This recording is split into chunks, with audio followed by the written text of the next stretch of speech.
Il faut savoir que plus le lien il va être fort avec l'enfant, plus il va partir à la découverte du monde, plus il va avoir des doutes sur ce lien, plus ce lien sera abîmé, plus il aura de difficulté à aller vers le monde extérieur. Et le papa a un vrai rôle à jouer.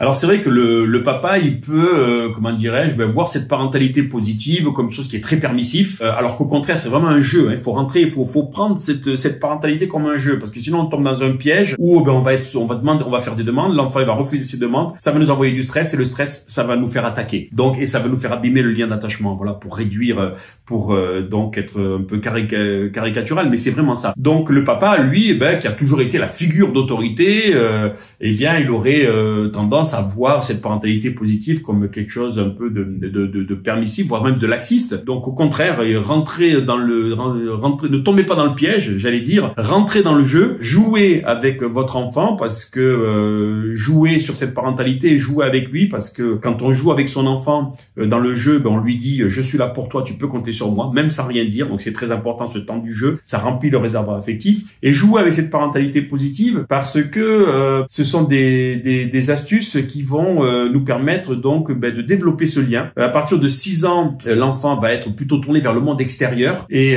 parce qu'il va rentrer à l'école. Donc il faut toujours qu'on garde l'influence positive, la facilité de l'influence sur son enfant. Voilà, l'autorité facile sur son enfant, c'est vraiment très important donc de la garder. Et pour la garder, ça se construit.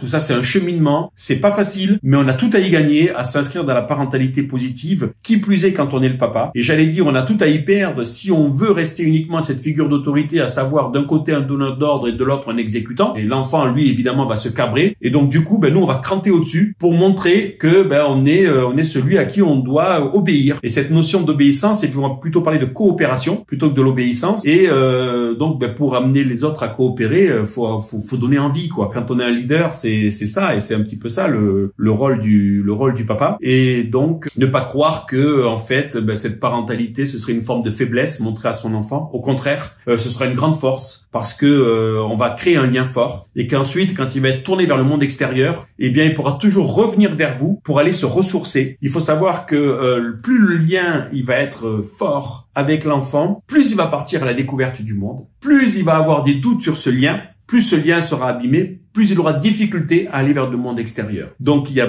beaucoup d'enjeux derrière cette parentalité positive, l'estime de soi, la confiance en soi, le lien avec le parent, le rapport aux autres, le rapport au monde extérieur. Donc tout se joue dans cette période 0-6 ans, et le papa a un vrai rôle à jouer, et il peut très bien être bienveillant et ferme à la fois. Rien n'empêche cela, et on peut très bien être ferme en disant non, mais sans crier.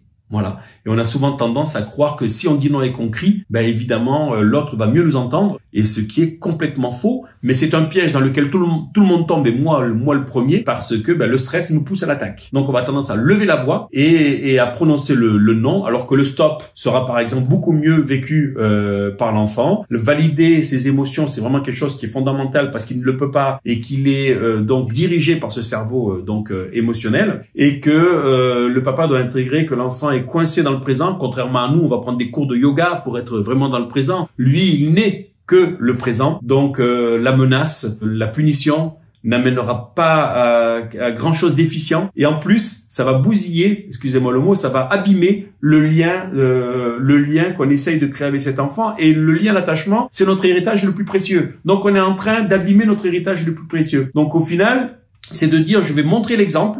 C'est une première des difficultés, de dire ne crie pas sans crier soi-même. Et puis être un bon exemple, ça donne envie aux autres de vous suivre. Voilà. Donc les papas ont tout à y gagner à s'inscrire dans cette parentalité positive. Vraiment.